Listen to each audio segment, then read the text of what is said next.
Hoy vamos a explorar uno de los escenarios más terroríficos de la vida cotidiana, con 7 historias de terror que involucran a personas que compartieron hogar con psicópatas.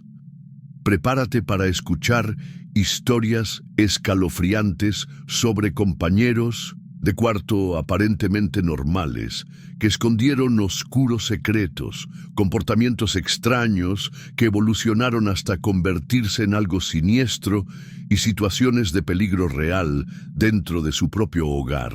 Así que siéntate, comprueba quién está en casa contigo ahora mismo y comencemos este viaje espeluznante. Y antes de que aparezca tu compañero de piso, aprovecha para suscribirte al canal, activar la campanita y dejar tu me gusta. Esto realmente ayuda al canal y asegura que no te pierdas ningún contenido aterrador como este. ¿Vamos? El nuevo compañero de cuarto, el otoño en Edimburgo, ha llegado con lluvias constantes y noches cada vez más largas. Para Ellie Mackenzie, estudiante de segundo año de psicología en la Universidad de Edimburgo, el semestre comenzó con una crisis de vivienda cuando su compañera de piso abandonó inesperadamente el curso. El alquiler, que ya era alto en el histórico barrio de Newington, se volvió imposible de pagar solo. Fue entonces cuando le llamó la atención el anuncio en el consejo universitario. Estudiante de posgrado, busca compartir piso de 2 habitaciones cerca del campus. Ambiente tranquilo para estudios. Thomas Reed parecía el compañero de piso ideal cuando quedaron para tomar un café. A sus 25 años estudiaba una maestría en historia criminal. Era organizado. Hablaba en voz baja y garantizaba el respeto a la privacidad de Ellie. Su apariencia era corriente, estatura media, cabello castaño bien cortado, gafas de montura discreta, nada que llamara especialmente la atención. Paso la mayor parte del tiempo en la biblioteca, explicó. Mi investigación requiere mucha dedicación. En las primeras semanas de su relación, Thomas demostró ser exactamente lo que prometió: silencioso, respetuoso y casi invisible. Pagaba el alquiler a tiempo, mantenía las zonas comunes impecables y rara vez recibía visitas. Ellie se sintió afortunada de haber encontrado a alguien tan compatible. La primera señal de que algo andaba mal llegó cuando Ellie necesitó sacar un libro de la habitación de Thomas mientras él estaba fuera. Había dado permiso por mensaje, especificando exactamente dónde estaría el libro. Al entrar a la habitación, meticulosamente organizada, Ellie notó una carpeta sobre el escritorio. En el interior hay recortes de periódicos y noticias impresas en línea, todos sobre crímenes violentos contra mujeres jóvenes en la región de Lothian durante los últimos 2 años. Es para su investigación, se explicó, aunque el malestar persistía. La semana siguiente, Ellie se despertó a las 3:40 am, con el sonido de la puerta de su departamento cerrándose. Desde la ventana de su dormitorio, vio a Thomas cruzar la calle bajo la lluvia ligera, vestido con un abrigo oscuro con capucha. A la mañana siguiente encontró el mismo abrigo colgado en el baño, todavía húmedo, con manchas oscuras en las mangas que parecía recién lavado. Insomnio, explicó Thomas cuando se le preguntó casualmente sobre sus salidas nocturnas. A veces camino para aclarar mi mente, me ayuda con la investigación. El comportamiento de Thomas cambió sutilmente cuando Ellie comenzó a recibir visitas de sus amigos del curso. Normalmente reservado, de repente se volvió sociable, ofreciendo té y mostrando particular interés en los detalles personales, dónde vivían, sus rutinas, si tenían novios. Después de las visitas, Ellie lo sorprendió varias veces revisando los perfiles de redes sociales de sus amigos. Fue Sophie, su mejor amiga, quien expresó su malestar tras su tercera cita con Thomas. Hay algo extraño en él, Ellie.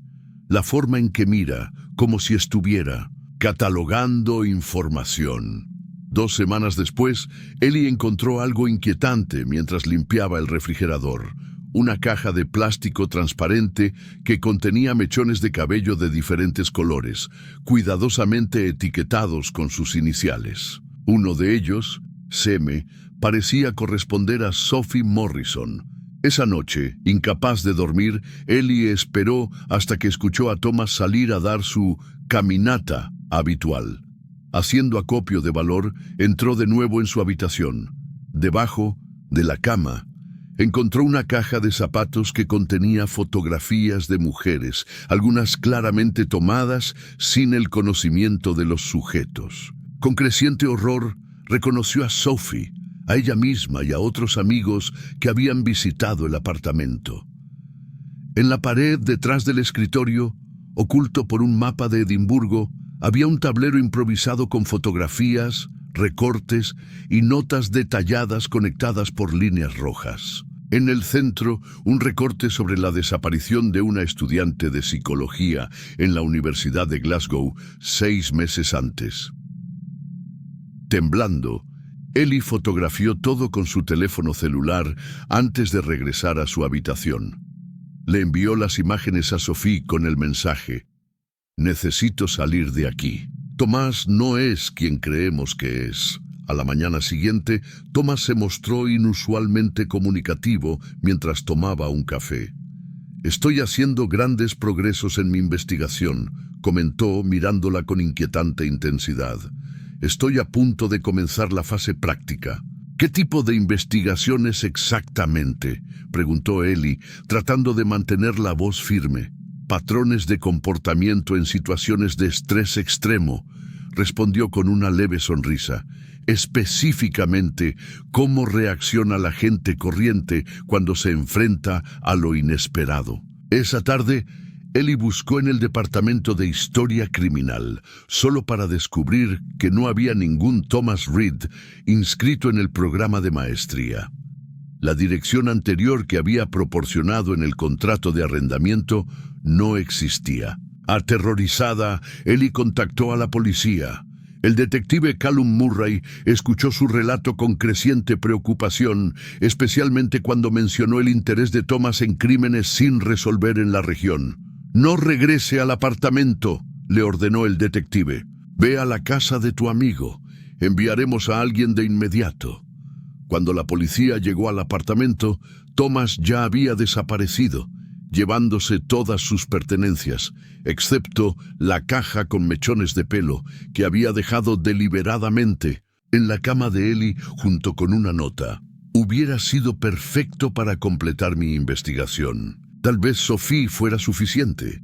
La investigación posterior reveló una verdad inquietante. Thomas Reed era en realidad Malcolm Sinclair, un ex estudiante de psicología expulsado 3 años antes por conducta poco ética en experimentos con colegas. Había pruebas circunstanciales que lo vinculaban con 2 desapariciones anteriores, pero nada concluyente para formular cargos formales. Sophie quedó bajo protección policial y Ellie se mudó con su familia. 2 semanas más tarde, una estudiante de otra universidad informó que recientemente había aceptado compartir un apartamento con un estudiante de maestría tranquilo y educado llamado Andrew Campbell, cuya descripción coincidía exactamente con Malcolm. Cuando llegaron las autoridades, el apartamento estaba nuevamente vacío.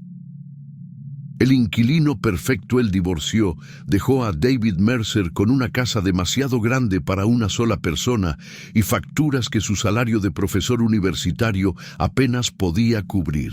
A los 42 años se enfrentaba no solo al vacío emocional después de 15 años de matrimonio, sino también a la realidad financiera de mantener una propiedad en Brunswick, un barrio de clase media de Melbourne. La solución llegó a través de un anuncio online: alquilar la habitación de invitados que Sarah, su exmujer, utilizaba como oficina. Después de entrevistar a 5 candidatos, David eligió a Claire Wilson, una bibliotecaria de 35 años que se presentó como organizada, discreta e impecablemente referenciada. «Trabajo muchas horas y rara vez tengo visitas», explicó Claire. Durante la entrevista, mientras sus ojos marrones mantenían un contacto visual constante. «Apenas notarás mi presencia». Claire se mudó un jueves lluvioso y trajo solo 2 maletas de tamaño mediano, sorprendentemente pequeñas para alguien que, dijo, estaba comenzando de nuevo después de una larga relación. David le mostró la casa, le explicó las normas básicas de convivencia y le entregó las llaves. Durante las primeras semanas, Claire demostró ser la inquilina ideal, tranquilo, limpio y respetuoso con los espacios comunes. Pagaba puntualmente el alquiler, siempre en efectivo. De vez en cuando, David encontraba pequeños gestos de consideración. Café preparado por la mañana, una comida casera en el frigorífico con una nota: «Hice demasiado, sírvete tú mismo si quieres». Fue en el segundo mes cuando David empezó a notar pequeños cambios. Claire ajustó gradualmente su horario para que coincidiera con el de él. Salió al trabajo unos minutos después que él y regresó aproximadamente al mismo tiempo. Coincidencia, pensó al principio. Nuestros trabajos deberían tener horarios similares. Un sábado, al regresar de correr por la mañana, David encontró a Claire usando la misma marca de zapatillas que había comprado la semana anterior. «Mencionaste que eran cómodos», explicó con una sonrisa. «Decidí intentarlo». Los pequeños detalles se iban acumulando. Claire empezó a preparar el mismo café que él. Fuerte, sin azúcar y con un toque de canela.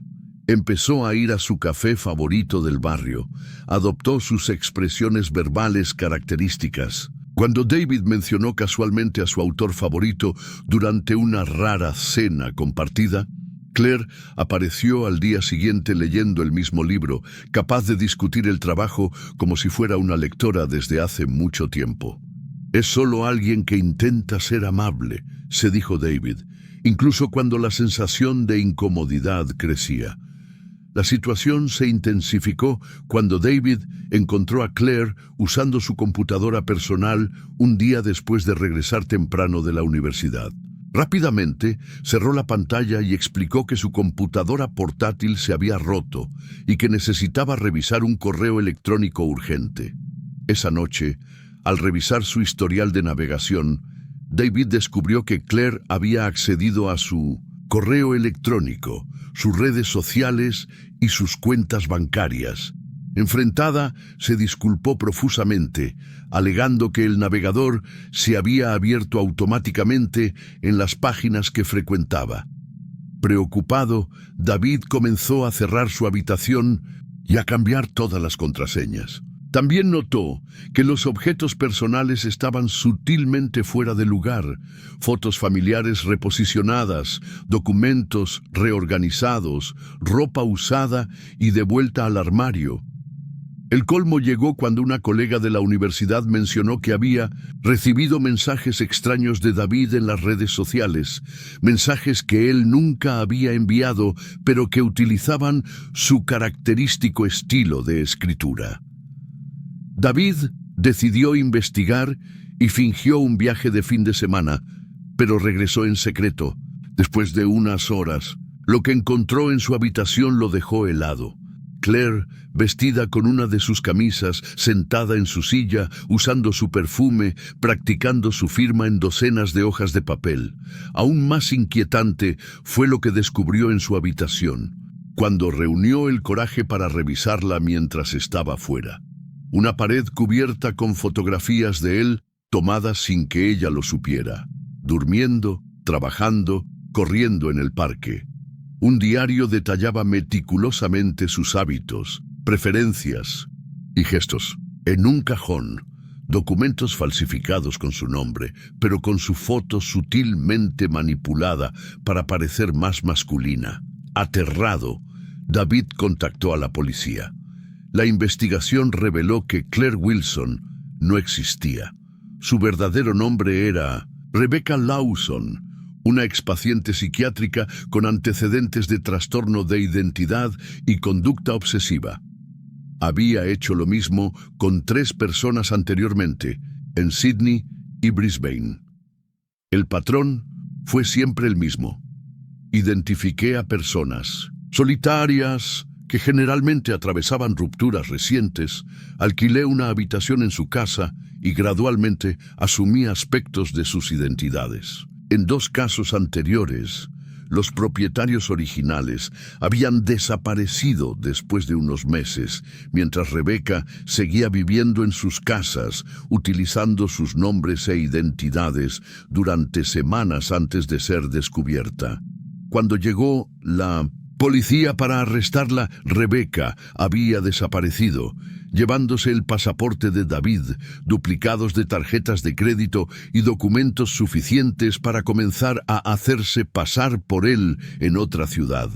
3 semanas más tarde, un profesor universitario recién llegado a Adelaide, llamado David Mercer, alquiló un apartamento y comenzó a buscar trabajo, contando con credenciales y referencias impresionantes que parecían impecables tras un examen superficial. El verdadero David, que ahora vivía con el miedo constante al robo de identidad, instaló cámaras en su casa y cambió cerraduras, contraseñas y rutinas. Las autoridades emitieron advertencias, pero Rebecca, que ahora vivía como David, se había convertido en una experta en desaparecer y reaparecer como otra persona. El caso ha sido documentado por la policía australiana como un ejemplo de un tipo de robo de identidad particularmente inquietante, no solo financiero o digital, sino una toma completa de la vida de otra persona, sus hábitos, gestos, preferencias y eventualmente su existencia social. Apartamento 300 Doyle. Otoño llegó a Viena cuando Lena Hoffman finalmente encontró una solución a sus problemas económicos. A los 28 años, trabajando como traductora independiente, los crecientes costos de la ciudad imperial habían consumido sus ahorros. La oferta parecía perfecta. Habitación individual en un espacioso apartamento en el histórico barrio de Neubau, a un precio claramente inferior al de mercado. El apartamento 302 era aún más impresionante en persona. Techos altos, grandes ventanales y muebles elegantes. El propietario, Víctor Kraus, un hombre de unos 40 años, explicó que trabajaba como analista de datos para una empresa internacional, a menudo en viajes de negocios. «Solo necesito a alguien de confianza para llenar el espacio», explicó Víctor. Su impecable alemán contrastaba con el acento extranjero de Lena. «Me ausento al menos 2 semanas al mes». Solo había una condición. El segundo dormitorio del apartamento, que Víctor usaba como oficina, siempre permanecería cerrado. «Materiales confidenciales de la empresa», justificó con una sonrisa educada. «Política corporativa». Lena aceptó sin dudarlo. El acuerdo parecía beneficioso para ambos. Ella ahorraría mucho dinero y Víctor tendría a alguien cuidando el apartamento durante sus ausencias. Las primeras semanas transcurrieron sin incidentes. Víctor era un compañero de cuarto discreto, limpio, tranquilo y respetuoso. Cuando estaba en casa, pasaba la mayor parte del tiempo en su oficina cerrada con llave. Durante sus viajes, se comunicaba solo a través de breves mensajes, preguntando si todo estaba bien en el apartamento. Fue durante el tercer viaje de Víctor que Lena comenzó a notar detalles inquietantes. Primero, los ruidos nocturnos. Incluso cuando supuestamente estaba de viaje, de vez en cuando escuchaba sonidos provenientes de la oficina cerrada a primera hora de la mañana. El suave clic de las teclas de la computadora. El chirrido de una silla. «Debe ser el apartamento de al lado», racionalizó, aunque sabía que el sonido definitivamente provenía de la oficina. Luego, pequeñas señales de que alguien había revisado sus cosas. Un libro reposicionado en la mesita de noche, su computadora portátil ligeramente movida, archivos en la computadora a los que se había accedido mientras él estaba fuera. La curiosidad y el creciente malestar llevaron a Lena a investigar más sobre Víctor. Sorprendentemente, no pudo encontrar nada de su presencia en línea, ni redes sociales, ni menciones profesionales, ni fotos. Para alguien que trabajaba en tecnología, la ausencia digital era, cuanto menos, sospechosa. El incidente decisivo se produjo cuando Víctor anunció un viaje de 3 días a Zúrich. La segunda noche, Lena se despertó con el inconfundible sonido de la puerta del apartamento abriéndose y cerrándose suavemente.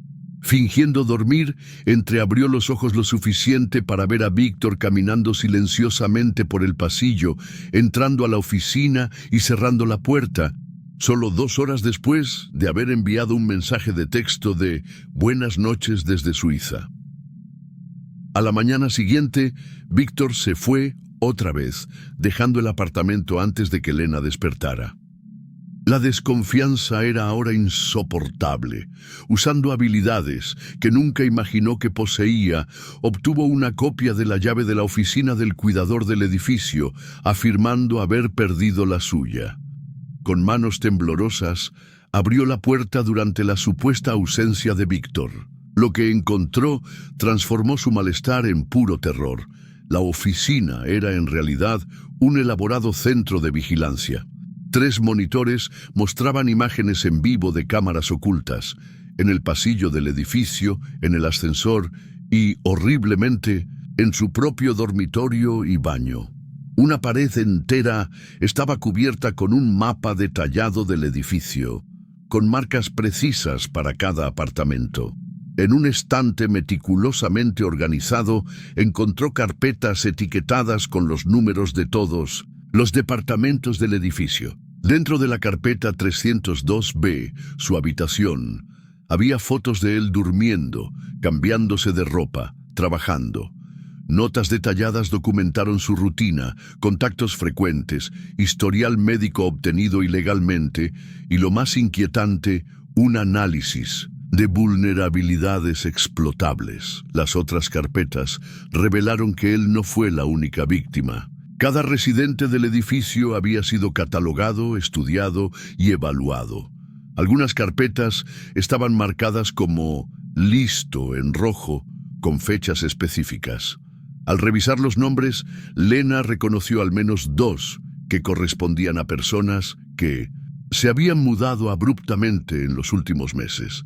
En la computadora desbloqueada encontró un documento titulado «Protocolo de adquisición». Era un manual detallado, escrito por el propio Víctor, sobre cómo identificar objetivos ideales, ganarse su confianza, estudiar sus patrones y, finalmente, eliminarlos sin dejar pruebas. El documento menciona 5 expulsiones exitosas en 1900, los últimos 2 años. Lena fotografió todo con su celular, temblando tanto que varias imágenes salieron borrosas. Cuando escuchó el sonido de la puerta del departamento abriéndose, Víctor regresaba inesperadamente, escapó por el pasillo, de servicio, dejando atrás casi todas sus pertenencias.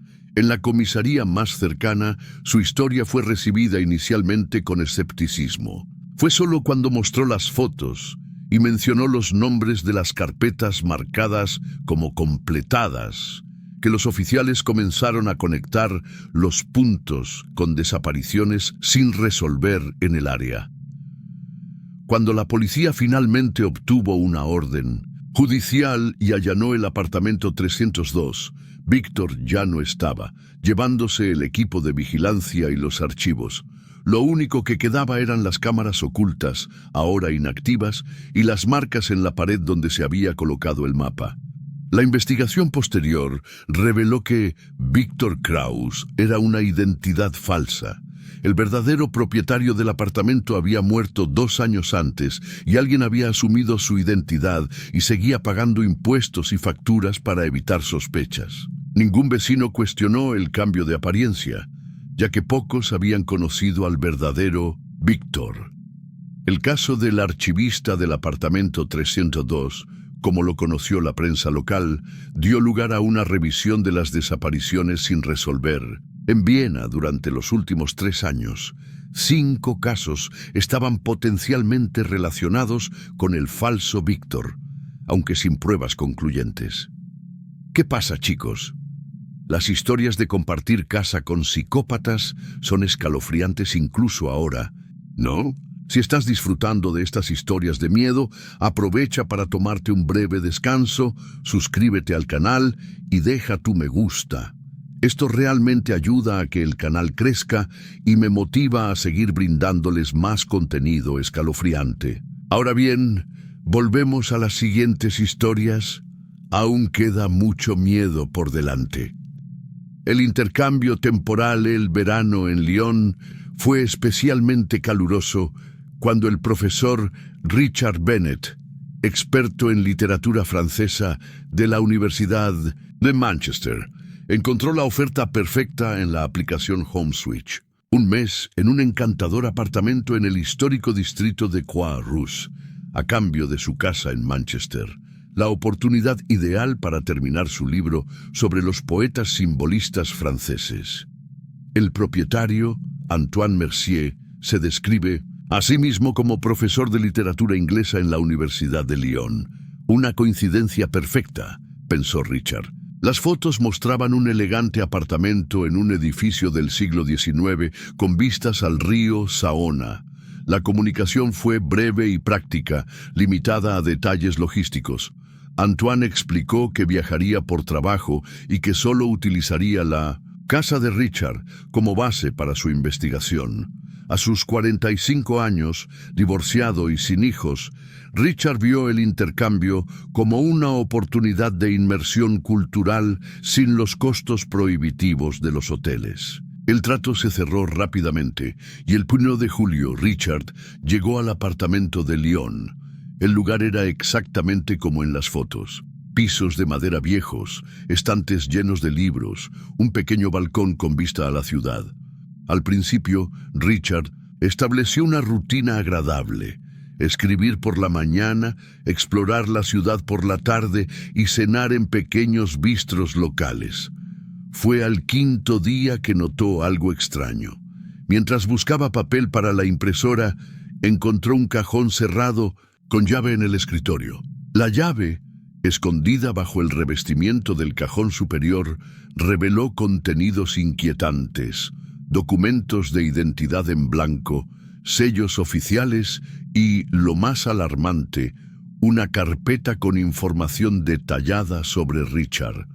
Copias de su pasaporte, expedientes académicos e incluso extractos bancarios que no recordaba haber compartido. Inquieto, pero reacio a sacar conclusiones precipitadas, Richard decidió investigar más a fondo. En el dormitorio, detrás de un cuadro, descubrió una caja fuerte empotrada. No pudo abrirla, pero el descubrimiento aumentó su ansiedad. Esa noche recibió un mensaje de Antoine. ¿Está todo bien en el apartamento? Espero que seas productivo. Manchester es fascinante. Se adjunta una selfie de Antoine en la casa de Richard. Algo en la sonrisa del hombre parecía extrañamente calculado. A la mañana siguiente, la anciana vecina del apartamento de al lado, Madame Rousseau, llamó a la puerta con un paquete. «Ha llegado para Antoine», explicó en lento francés. Cuando Richard mencionó el intercambio de casas, su expresión cambió. «¿Antoine? Pero el nombre del chico que vive aquí es Laurent Dubois. Solo lleva aquí 3 meses. El paquete, que Richard abrió después de que su vecino se fue, contenía productos químicos de laboratorio y un manual sobre técnicas forenses de eliminación de pruebas. Alarmado, Richard registró minuciosamente el apartamento. En el fondo de un armario de la cocina encontró una caja de zapatos que contenía recortes de periódico sobre desapariciones sin resolver en Manchester durante los últimos 2 años. Todos involucraban a académicos o estudiantes universitarios que habían desaparecido sin dejar rastro. En el ordenador portátil que Antoine Laurent había dejado por si lo necesitaba, Richard descubrió, después de adivinar la contraseña, irónicamente, simboliste, un plan meticuloso. El hombre utilizó su identidad para atraer víctimas en Manchester, estudiantes interesados en recibir orientación del profesor Bennett. Los mensajes indicaban que se organizaron reuniones en la casa de Richard para entrevistas durante las 2 últimas semanas de julio. Aún más inquietante, el plan incluía regresar a Lyon exactamente cuando Richard todavía estaría allí, con la clara intención de eliminar a la única persona que podía desenmascarar la identidad falsa, Richard. Se puso inmediatamente en contacto con la policía francesa, que al principio se mostró escéptica. Solo cuando presentó los documentos encontrados y los recortes de prensa sobre las desapariciones se inició oficialmente la investigación. Mientras tanto, en Manchester, el profesor Bennett había comenzado a entrevistar candidatos para un programa de estudio especial que no existía. 2 estudiantes ya habían visitado la casa y no fueron vistos más. La policía británica, alertada por sus colegas franceses, instaló vigilancia en la casa de Richard.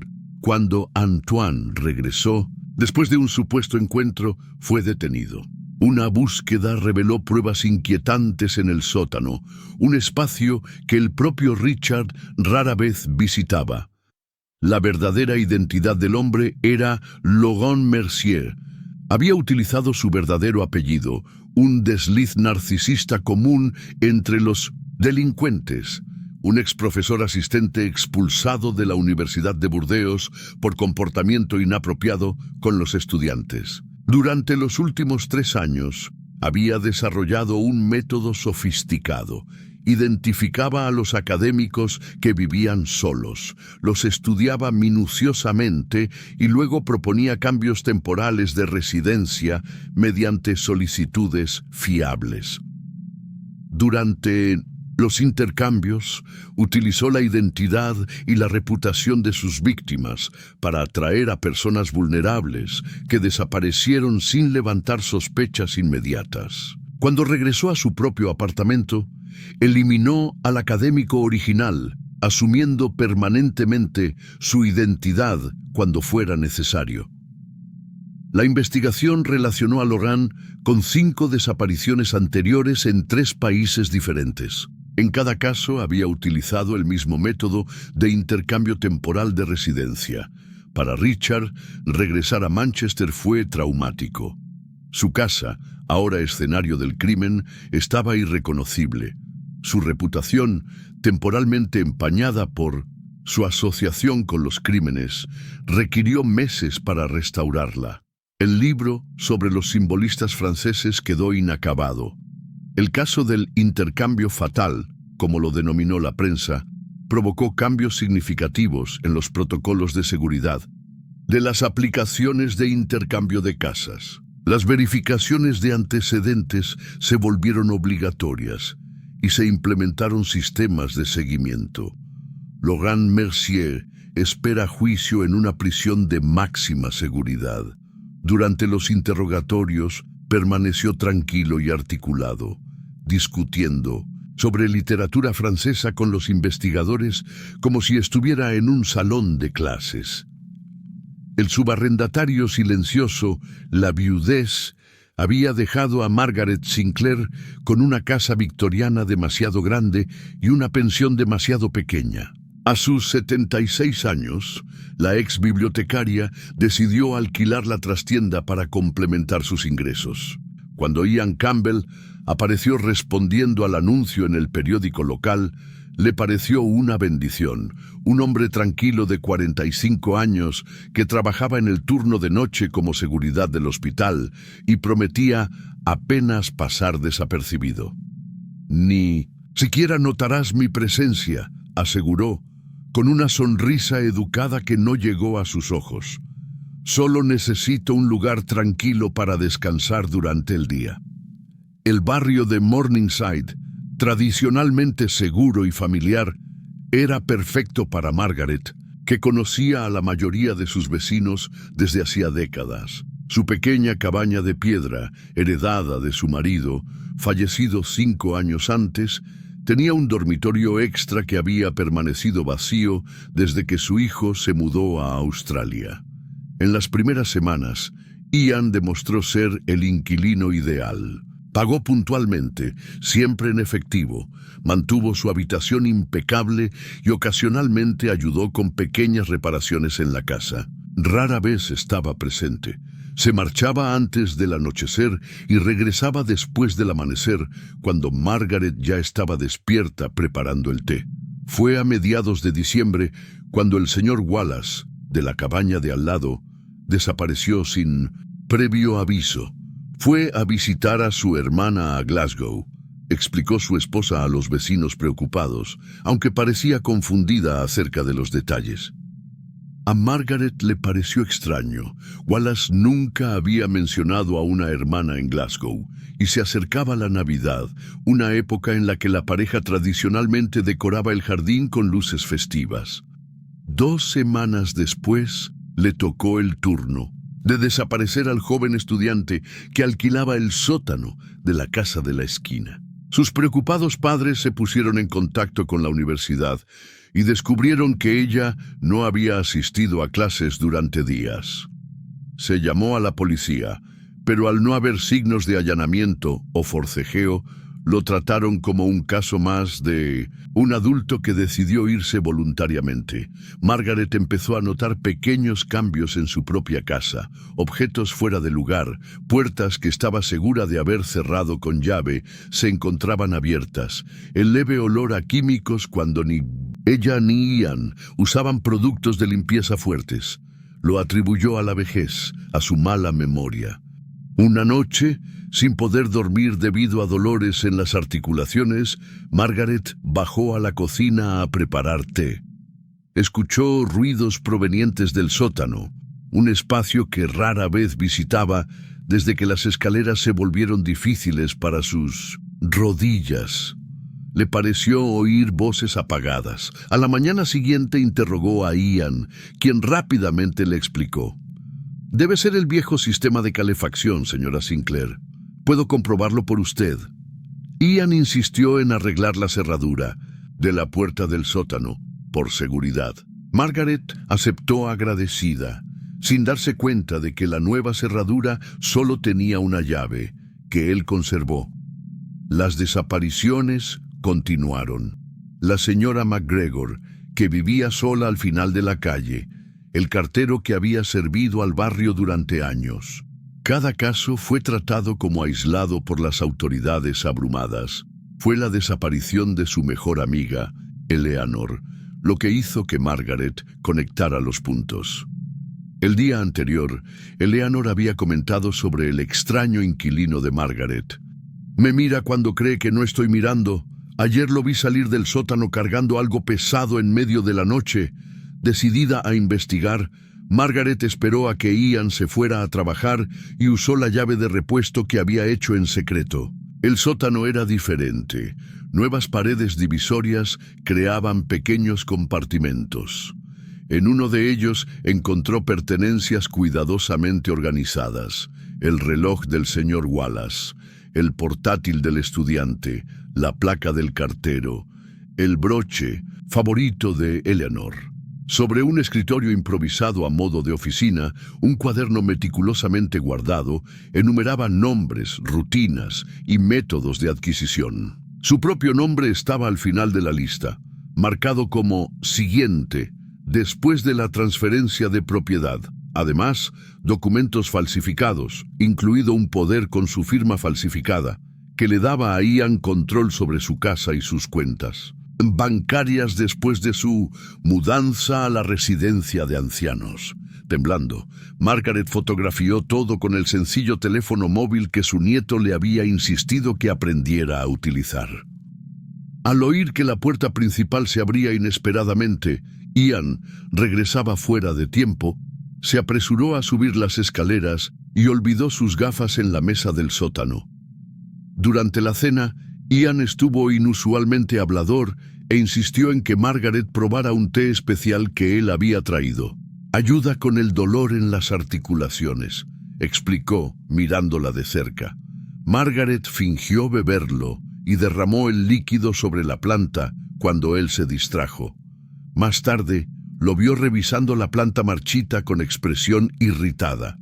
A la mañana siguiente, Margaret visitó la comisaría con las pruebas. El detective Fraser, inicialmente escéptico, cambió de postura después de ver las fotos y escuchar el relato detallado. La investigación reveló una verdad espantosa.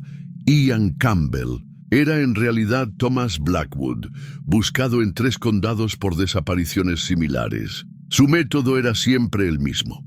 Alquilaba habitaciones a ancianos solitarios, se ganaba su confianza, falsificaba documentos de transferencia de propiedad y luego se deshacía de ellos, haciendo parecer que se habían trasladado voluntariamente a residencias de ancianos o a vivir con parientes lejanos. El sótano de Margaret reveló pruebas suficientes para conectarlo con 9 desapariciones. Las autoridades encontraron un elaborado sistema de compartimentos ocultos, algunos con pertenencias de las víctimas y otros con restos que la policía se negó a detallar a la prensa. El caso conmocionó a Edimburgo y dio lugar a nuevos protocolos de investigación de antecedentes para subarrendamientos. Margaret, que ahora vive con la familia de su hijo que regresó de Australia, todavía se despierta sobresaltada algunas noches, imaginando pasos silenciosos en el pasillo. El patrimonio compartido, la casa victoriana en 237 Maple Street, permaneció tapiada durante casi una década después de la muerte de Eleanor Blackwood. Cuando finalmente se localizó y validó su testamento, llegó la sorpresa. El patrimonio se dividiría en partes iguales entre 2 primos que apenas se conocían. Thomas Blackwood, un profesor universitario de 38 años, y Rebecca Blackwood, una restauradora de arte de 35 años. Tiene 6 meses para decidir si vende la propiedad o compra la otra, explicó el abogado, entregando las llaves. Hasta entonces, puedes usar la casa como mejor te parezca. La mansión de 3 pisos, valorada en casi $2 millones, era una reliquia del siglo XIX en un barrio histórico de Boston. Tomás, recientemente divorciado y necesitado de un lugar donde vivir, propuso una solución temporal. Podríamos vivir juntos mientras decidimos qué hacer. Ahorraremos en el alquiler y conoceremos mejor la propiedad. Rebecca, que acababa de regresar de Londres después de años trabajando en el extranjero, aceptó de mala gana. Al fin y al cabo, eran adultos civilizados y primos lejanos. Solo se habían visto 2 veces en funerales familiares. Los primeros días fueron cordiales, cada uno ocupando un ala diferente de la espaciosa casa. Thomas se instaló en el segundo piso y convirtió uno de los dormitorios en una oficina para continuar su investigación sobre la historia criminal estadounidense, su especialidad académica. Rebecca ocupó el primer piso y utilizó la antigua sala de música como estudio de restauración. Fue en la 3ª semana que Rebecca empezó a notar un comportamiento extraño. Thomas pasó horas en el sótano, donde había instalado estantes y una mesa de trabajo. A menudo salía de madrugada y regresaba con cajas pesadas. Cuando se le preguntó, explicó vagamente que estaba recolectando materiales para la investigación. Una noche, mientras Thomas estaba fuera, Rebecca encontró la puerta del sótano abierta. La curiosidad ganó a la discreción. Al bajar las escaleras, encontró una reproducción meticulosa de una escena que le parecía extrañamente familiar. Muebles antiguos dispuestos exactamente como en una fotografía en blanco y negro colgada en la pared. La sala de estar de la familia Borden, escenario del infame doble homicidio de 1892 en Fall River, Massachusetts. En una estantería, carpetas organizadas cronológicamente contenían recortes de periódicos sobre crímenes históricos ocurridos en Massachusetts. Una carpeta en particular le llamó la atención: Casos Blackwood, 1925-1935. En el interior, artículos sobre un crimen casi olvidado. El asesinato de 3 hermanas en una casa de la misma calle, a solo 5 números de distancia. Es solo una investigación académica, explicó Thomas a la mañana siguiente cuando lo confrontaron. Estoy escribiendo un libro sobre crímenes históricos de Massachusetts, con especial atención en los que ocurrieron en este vecindario. La explicación parecía razonable, pero algo en el tono de Thomas inquietó a Rebecca. Durante los días siguientes, notó otros detalles inquietantes. Thomas fotografió meticulosamente cada habitación de la casa, midió las distancias entre los muebles y, ocasionalmente, murmuró cálculos para sí mismo.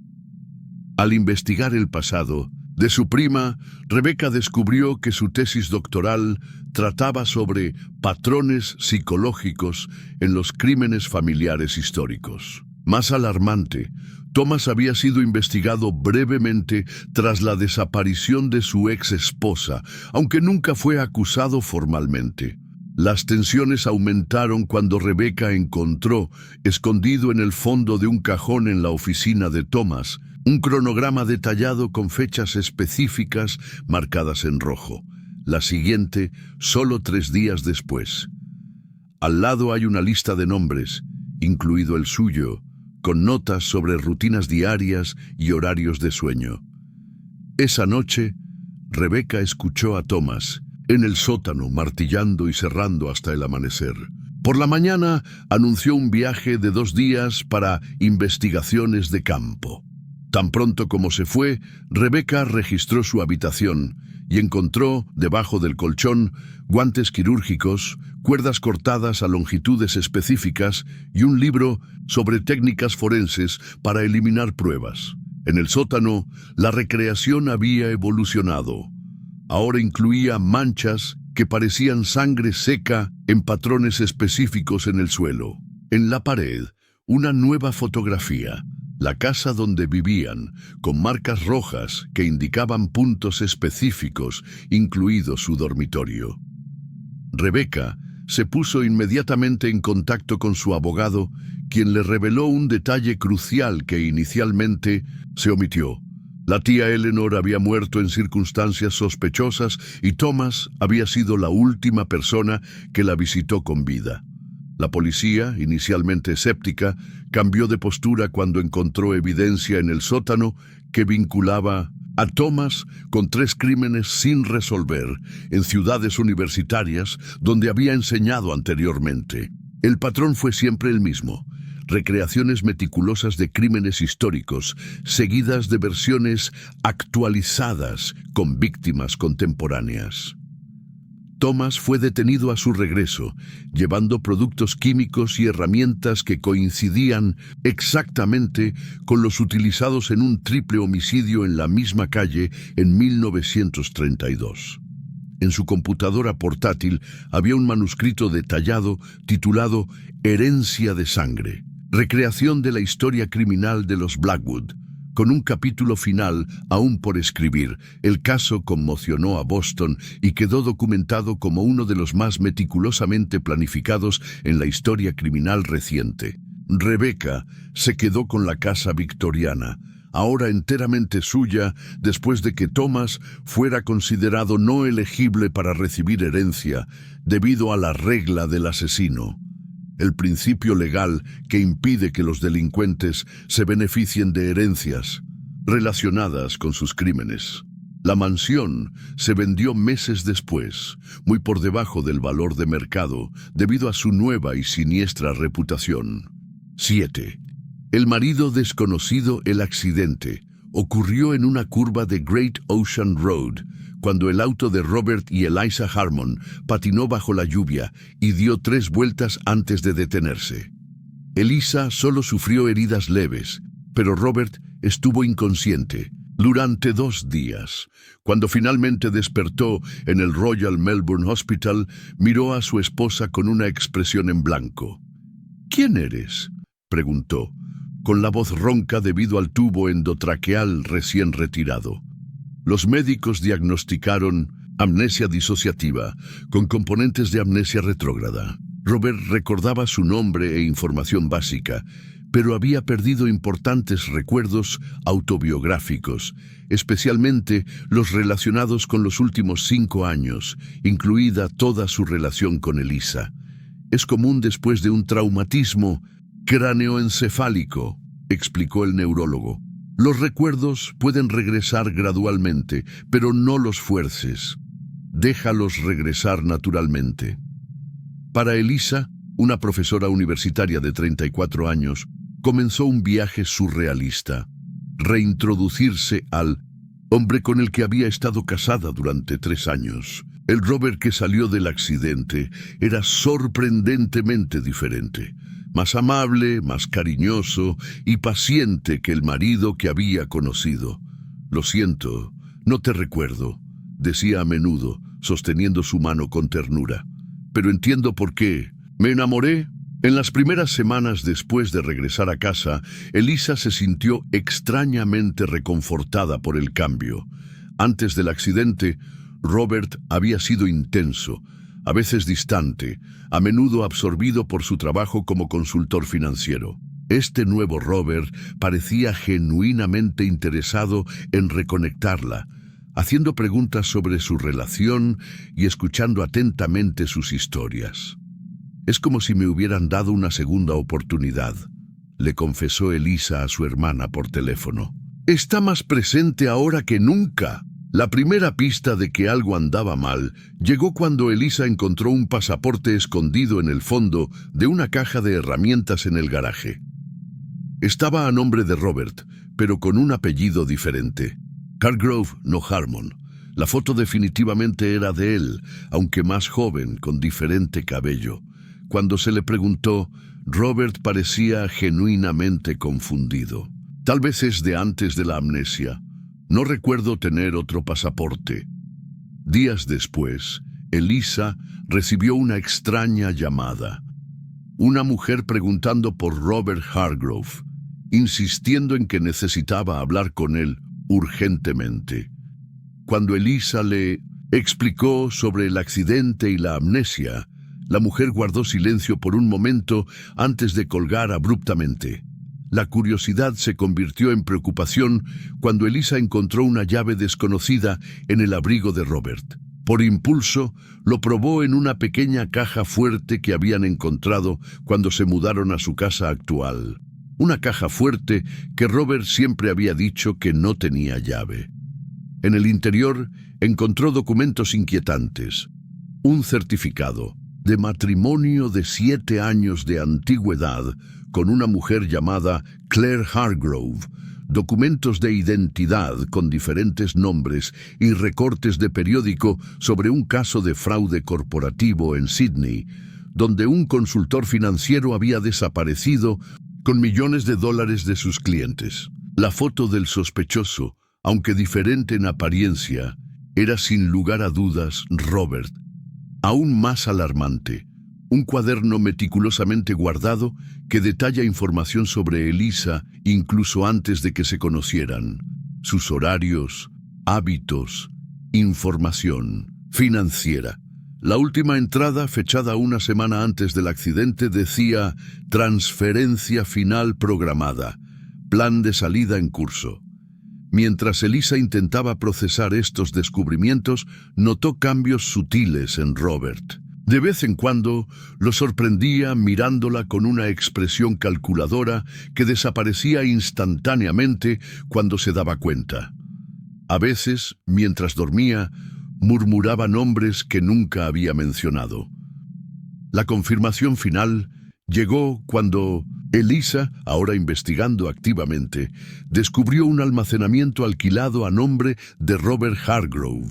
En el interior encontró evidencia de múltiples identidades, documentos financieros que indicaban transferencias sustanciales desde sus cuentas conjuntas en el extranjero y, lo más inquietante, un plan detallado para desaparecer, incluido un boleto de avión de ida a un país sin un tratado de extradición, programado para 3 días después del accidente.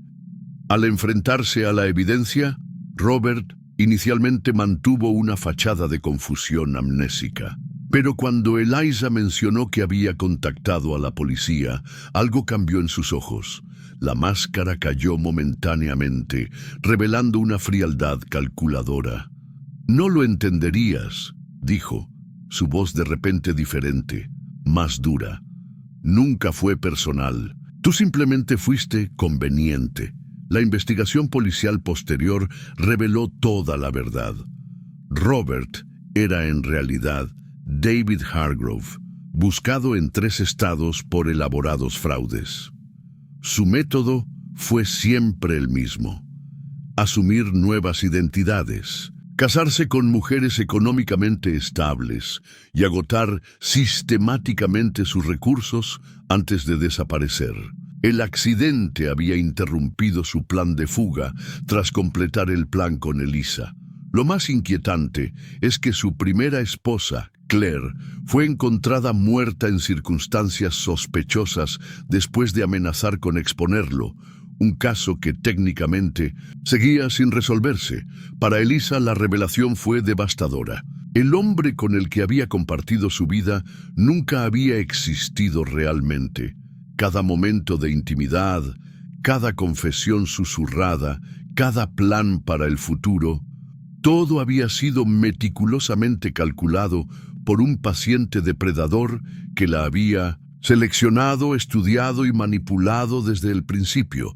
La amnesia, dijeron los expertos forenses, probablemente era genuina, una cruel casualidad que había borrado temporalmente no solo sus recuerdos, sino también las capas de engaño cuidadosamente construidas, revelando brevemente una personalidad menos calculadora que podría haber sido su verdadero yo antes de años de engaño y manipulación.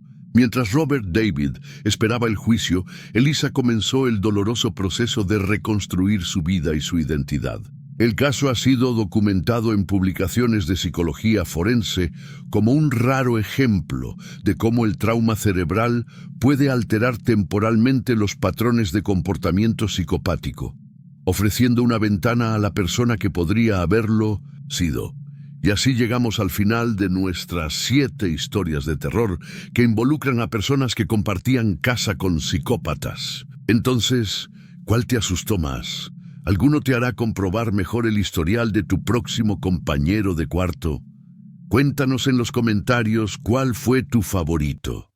Si disfrutaste esta inmersión en el aterrador mundo de vivir con gente peligrosa, no olvides dejar un me gusta. Esto realmente ayuda a que el canal crezca y me anima a traerles más historias escalofriantes. Y si aún no estás registrado, aprovecha ahora para registrarte y activar la campana.